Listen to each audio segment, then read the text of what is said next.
list here. It's Vernon, Grant, and LaSalle, the only changes. Okay. Senator Reese introduces Amendment Set 12. Senator Reese, on your amendment. Thank you, Madam Chairwoman. Members, the amendment that I have to this map today, Senate Bill 12, or Amendment Set 12, seeks to rectify one of the principles of redistricting that I absolutely feel like we cannot abandon in the effort to comply with the court order in developing two majority-minority districts, and that is to abandon those communities of interest that I think are most integral to federal policy in the state of Louisiana. And in so doing, I believe that anything that seeks to divide the largest federal installation in the state of Louisiana into multiple congressional districts would violate those other principles of redistricting. And so my amendment seeks to rectify that. Senator Fields, I do not in this amendment modify in any way the two majority-minority districts that you propose in your map, which is Districts 5 and Districts 2. I seek to rectify this in modifications to Districts 4 and Districts 3. And so this amendment primarily, in summary, keeps the Vernon Parish in one congressional district, thereby resolving the issue related to the community, the strong federal community of interest that exists with Fort Polk and the military installation. And it makes up for those population numbers, I believe, in the parishes of Grant and LaSalle to the best, to the extent that we can do that. That's what the amendment does, Madam Chairwoman.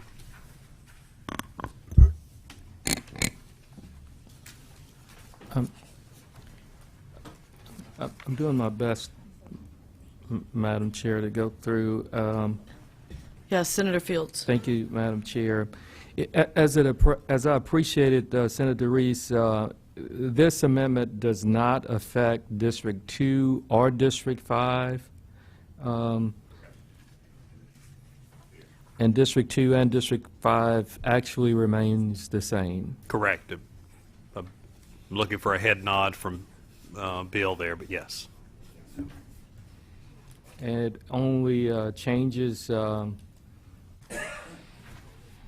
Vernon, makes Vernon whole, and it adds Grant and part of LaSalle. I believe that's So what it's the amendment switching does, Senator. between two congressional districts, and those two congressional districts would be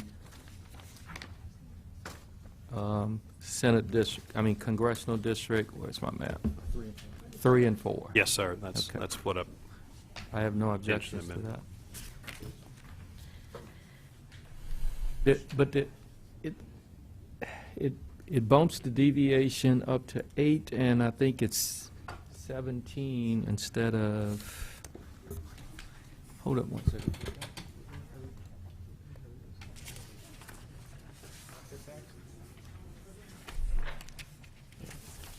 Don't have any objection. It bumps up the deviations a little bit, but I think the deviations move up from, slightly, but I think that meets all the court's requirements. Madam Chairwoman, I've moved for adoption of Amendment Set 12. Senator, let me ask you this. Have you had a chance to talk with, any of the locals that are impacted by these changes in LaSalle or Grant Parish? Let's see, I guess it's mostly LaSalle, well, both, right? LaSalle and Grant. LaSalle's being split up now. They weren't, an hour ago. We still haven't addressed the issue in the kind of what I see as an issue in the Alexandria area. This does fix your issue that you're seeking to fix in Vernon, but of course, all of these changes, and this is what makes redistricting maps so challenging, Certainly. is that there's a ripple effect, right? So any change that you make in one part of the map ripples into other parts of the map, right? And so it affects other people that this morning didn't think they were affected at all, or changes them from one district to another. Have you had, this is all moving very fast, have you had an opportunity to talk? No, ma'am. No, Madam Chairwoman. I appreciate that concern, but no, I've not. I've just, based on the testimony today and my own knowledge, sought to rectify what I felt like was a abandonment of one of those core principles in terms of the way that federal installation was being treated. So. And I appreciate that. I mean, I do think that's a concern that many of us share on the military basis.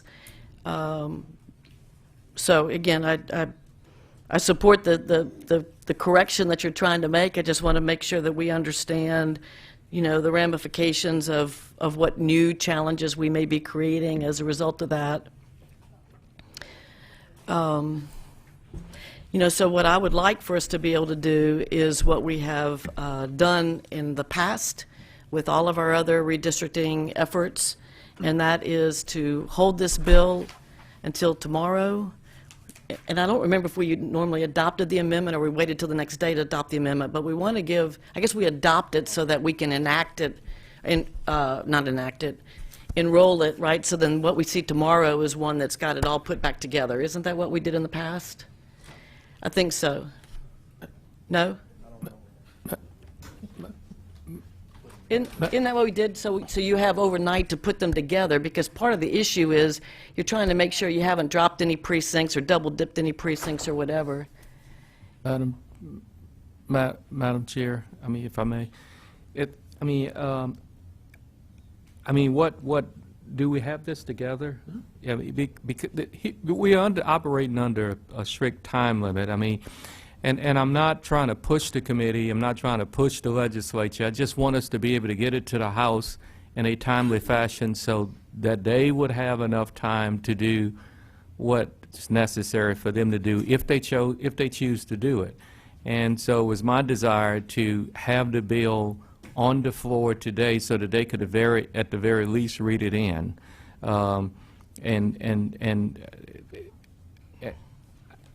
You know, I would urge the committee to pass it, if it's the desire of the committee to pass it today, not let it lie over, because I do think that would put the legislative process in jeopardy. Well, It's your call, but I'm just giving you notice. If it lies over, it puts us it puts the bill in jeopardy of passing the entire process. well, which is back to the original point of 6 days is just not quite enough. I mean, we have to have an opportunity to be deliberative, right, and to offer amendments and to do some of those things as we always do. I mean, the goal is not just to pass something in 6 days, I don't think, and I'm not trying to diminish the work that you've done in any way or say that this is, I mean, this was a thoughtful proposal on your part, and so I'm not trying to disparage it in any way, but I do think that, you know, the goal should not be for us just to pass a bill without having an opportunity to deliberate and to amend it as the body sees fit. I'm also aware that there is I think another bill that is going to be dropped that will have 2 black districts that I would like for us to be able to see and to hear tomorrow. And so what I'm going to suggest to the committee is that we do hold this bill over till tomorrow with the amendment.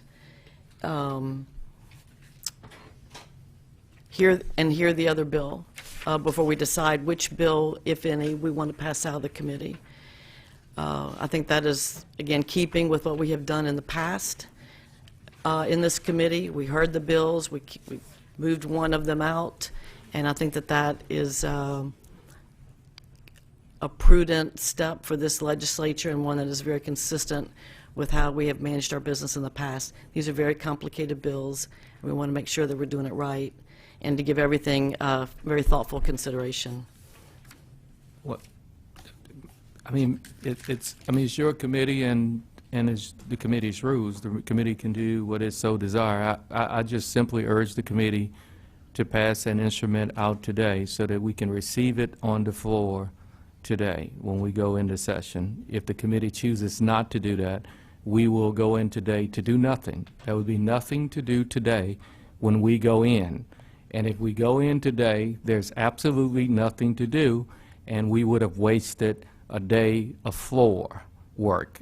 So, I mean, if that is the committee's desire, because when we adopt committee amendments on the floor, we don't let it lie over on the floor when we adopt committee amendments on the floor. So if it's that important, I would urge the committee, because we haven't adopted the amendment yet, don't adopt the amendment in the committee, adopt the amendment on the floor, because, look, it's not even about, it's about getting the process done. I'm just really trying to get the legislature to not put itself in a worse position than it's already in. And I just see us putting ourselves in that position, and I just don't want us to do that. But it's, I don't set the rules, I'm just trying to get us to abide by the court's order. And I understand that, and, you know, I'm trying to also make sure that we, as a committee, are doing our due diligence and working with you to make the bill better. And in my opinion, bills get better as time goes on, generally.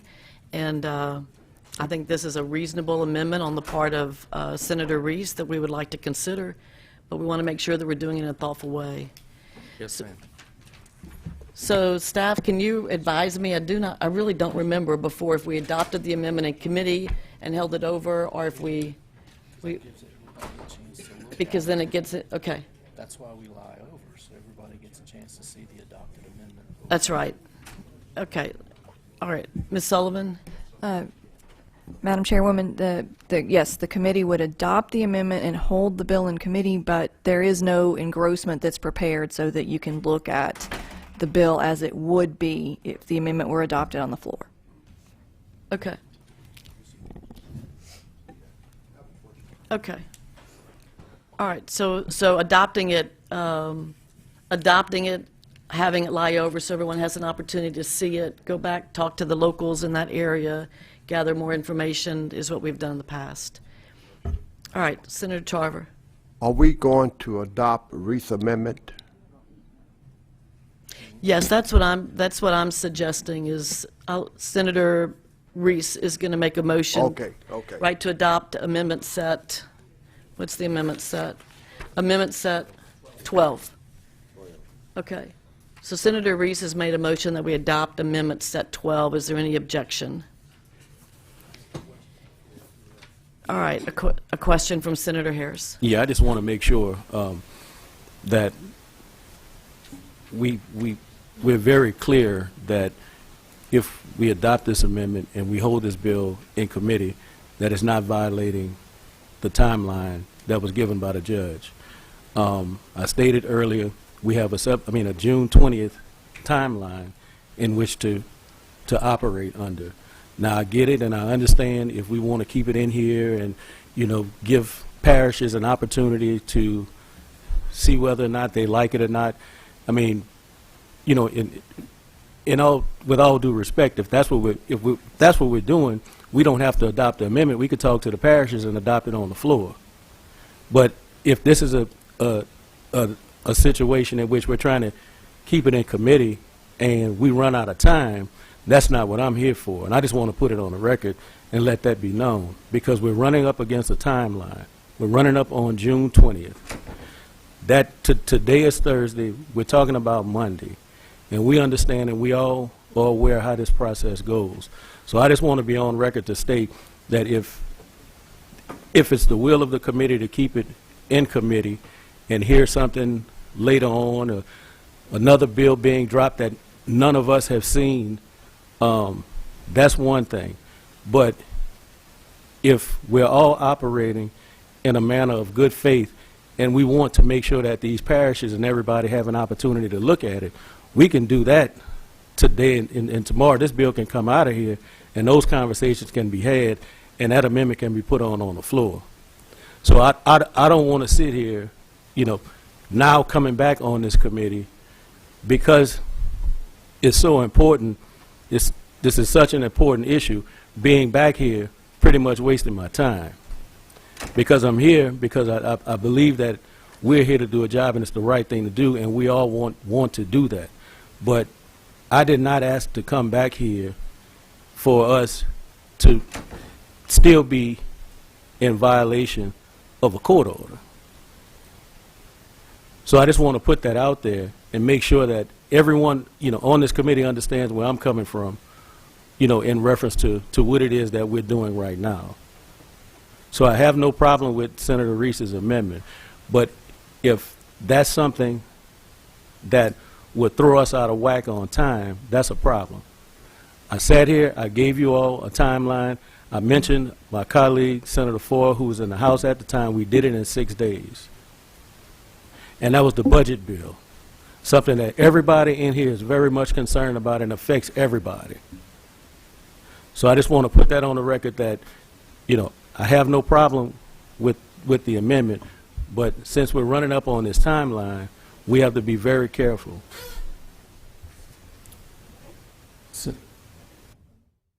Madam Chair? All right, thank you, Senator Harris. Senator Tarver, do you have a question? Did we adopt his amendment? Not yet. Okay. All right, Madam Chair? Senator, I'm sorry, who spoke? Yes, sir. If I may ask Senator Reese a question, would the senator, if it's the committee's desire to hold the bill over if they adopt the the amendment, would the gentleman be willing to just hold on this amendment and put the amendment on the floor? Because I do think if you hold the bill over overnight, then we have nothing to do when we go in today. The whole purpose of being here today is to get a bill out of committee today. I just urge the committee to get a bill out today so that we could can move a bill forward when we go in today. I do think we will have something to do today, and that is the other bill, I think, that's being introduced will be introduced today. Yeah, but So from a time perspective, that bill then has to be referred to committee, and we have to be out of here by the 20th. I wish we could just push that bill. We can change the author on this bill. I don't care. We need a bill out of here by the 20th, and I think we're running into jeopardy. If the purpose is to give the House a bill where it can't pass it, then we're wasting all of our time. I just want us to be in good faith with the court, and we have an instrument before us. We can amend the bill that you're going to introduce today. You can amend this bill to the bill that you're going to introduce today when we hear this bill. We just do not need to run out of time, and I think we're getting to that point. Well, Senator Milligan. Thank you. Madam Chairwoman and members, the precedence of this committee as set in the previous redistricting session is once we made an amendment, a substantial amendment like Senator Reese's, that we gave the public the ability, the folks that are listening, the ability to look at the changes. This is an important matter. And frankly, I feel like we were hamstrung from the very beginning because we were only given 6. We weren't given 8, we weren't given 10, and that could have happened. I don't think we ought to violate our precedents, our standard that we set the first 3 weeks, by forcing something out of here with changes like Senator Reese's amendment without letting the folks see it. And if the shoe was on the other foot, I could hear the argument would be different. But in this case, we've got to follow precedent. Senator Harris, you mentioned Senator Foyle and his 6-day miracle with HB1. He probably had more days to do it, but he got it done in 6. We are only given 6, but I don't think we ought to violate the precedent that we adopted and used in the previous redistricting session to hurry something to the floor that needs to be changed and looked at and considered with another bill that's coming up that we'll hear tomorrow in this committee. That's just my 2 cents, Madam Chairwoman. Senator Milligan, with all due respect, listen to precedents. We're on a court order, and I think that takes precedence. We are under court order, But as far as, we are on a court order, but as far as this committee, the business at hand, we have to handle it the way we're supposed to handle it. And I think that's the best way, that's the best Okay. approach. It's Well, the approach that we've done. Then you've been around here perhaps longer than me. Then you tell me how we get a bill tomorrow. Tell me how we get a bill through the process when it's filed in the files of the Senate tomorrow. Explain it to me. How do we do it? We have to listen to the testimony we heard today. We have to take the amendments that Senator Reese are offering, and we have to put that out there. We have to let that lie overnight in case folks want to come tomorrow testify on or against Senator Reese's amendment. That's only fair. That's giving those people a voice. I don't see where we have a choice not to do those things. Our constituents back home, Senator Reese's constituents back home, they can't come testify on the floor of the Senate tomorrow.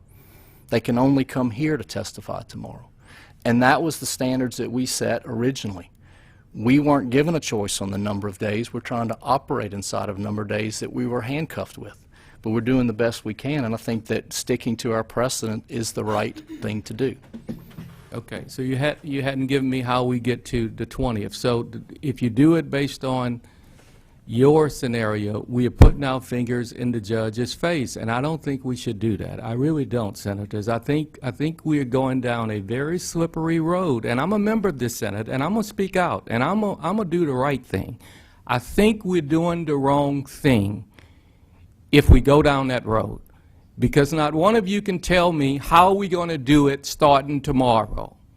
And if you do know how to do it, tell me. I want to hear it right now. Tell me how we're going to do it starting tomorrow. Now we have lost 2 days. You know, let's not play games with a federal court. Now, I know we got some good lawyers who have told us, look, we're going to get the Supreme Court to decide. Give us your cell numbers. We're going to get the Supreme Court involved in this. I know y'all got some good lawyers giving y'all good advice, but so far it's been bad. Keep listening to them and see where it gets you. You might win, but you just might not. I'm not willing to roll those dice. And as a member of this Senate, I'm telling you, you need to get a bill out of this committee now. Now, you can wait till tomorrow, but I'm telling you that's bad advice. Bad advice. I've put on the bill, look, do what you want to do, Madam Chair and members. I can't keep trying to tell you to do the right thing. Y'all keep trying to get more and more time. You have no more time. Your president has been before the court, and she just told your president no more time, and you're still trying to get more time. The gentleman and the gentlelady's time has expired. You have no more time. Offer up the amendment, adopt the amendment, hold the bill over if you so desire. I'm telling you, it's bad advice. Thank you, Senator Fields. And I would like to say, we're not getting advice on how to legislate. This is this legislative body's job to legislate. This is not advice from a legal group. This is us doing our job, making sure that we have transparency in the process, as Senator Milligan said. And the fact that, yes, we're under a time frame. I can't control that. But we also have a responsibility for due diligence and doing our job. It's not just, if Cleo could just pass a bill on your own, we could be out of here in a couple of days. But that's not how the process works. There's 144 members that all want, and the public, that want to have input into the process. And that is our responsibility as elected leaders we're representing our districts, our constituents. That is part of the process. And so I don't understand how you can expect us to pass the bill and just continue moving it, because it's more about the timeline than it is about the quality or the content of the bill. It's 2 o'clock. It's 1:43, Senator, Madam Chair. We've been here since 9 o'clock. Senator Reese has offered up a good amendment, in my opinion. He wants to protect the people in his area. It's not complicated.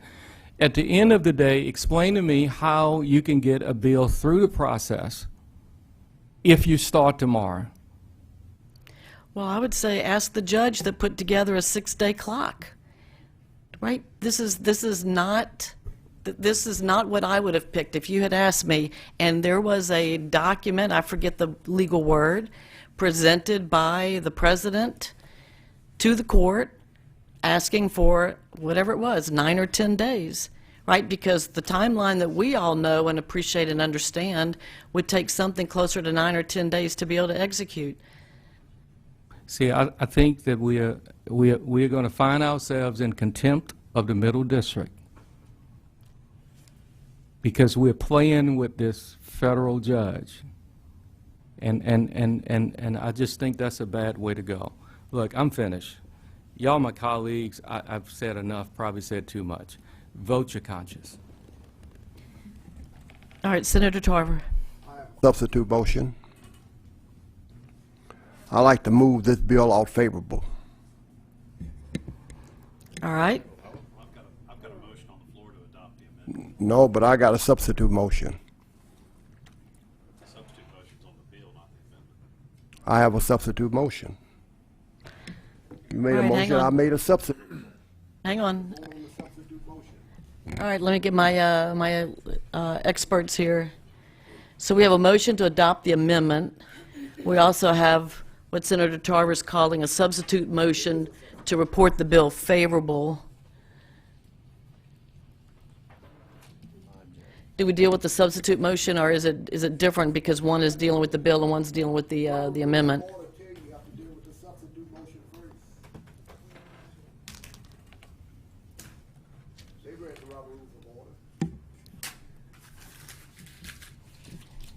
All right, we're checking on that.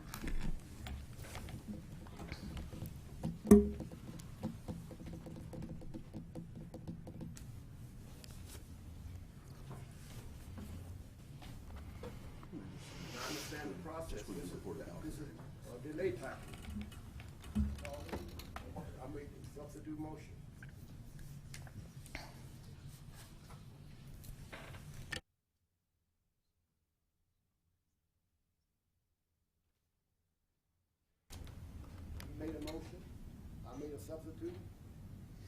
Bring up the Robert Rules order and you'll see it.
Okay, all right, members, everybody, we're working a little short-staffed here.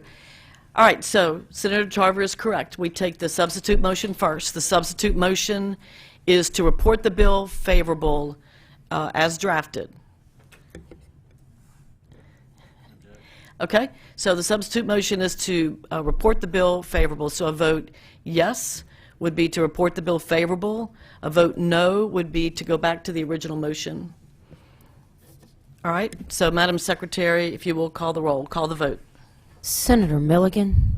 No. Senator Harris? Yes. Senator Allen? No. No. Senator Foyle? No. Senator Tarver? Yes. Senator Womack? No. Senator Reese? No. Senator Price? Yes. Senator Hewitt? No. No. That is 6 nays and 3 yeas.